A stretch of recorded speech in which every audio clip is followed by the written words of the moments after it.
Minn nhar l-Erbgħa wieħed se jkun jista' jibda jara l-programmi ta' Net Television On Demand. Il-programmi kollha tal-istazzjon se jkunu aċċessibbli biex wieħed jarahom x'ħin, kif u fejn jixtiequ. Dan wara nstemet it-talba kontinwa tat-telespettaturi tal-istazzjon. Hekk kif l-Erbgħa tintlaħaq is-somma ta' 20,000 euro, wieħed se jkun jista' jara l-programmi mhux biss tat-televiżjoni iżda wkoll uħud mill-programmi tar-radju Net FM u saħansitra il-bulettin tal-aħbarijiet.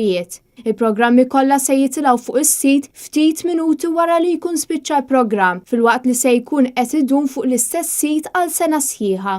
Net News kellem mal-Programs Manager ta' Net Television Fabian Demikoli. Net On Demand bażikament hija xi ħaġa li n-nies ilhom jistaqsuna għaliha hija li fiha ħaniġbru l-programmi kollha ta' Net Television u anka programmi minn Net FM. Ġifieri bażikament in-nies x'iridu meta jridu apparti l-programmi fil-ħinijiet tagħhom jistgħu jidħlu u jsegwu l-programmi tagħna x'in iridu kemm fuq il-laptop, fuq il-kompjuter id-dar, fuq it-tablet, fuq il-mobile.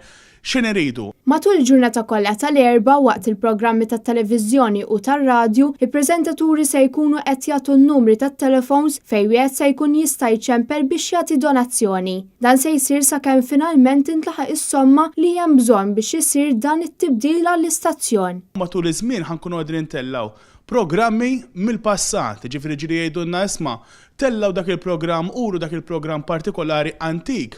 Aħna lesa jkunu qegħdin nagħmlu nuruħu wkoll fuq il-platform tagħna il-on demand billi jidħlu net.com.mt u li jiklikjaw fuq on demand ubbat.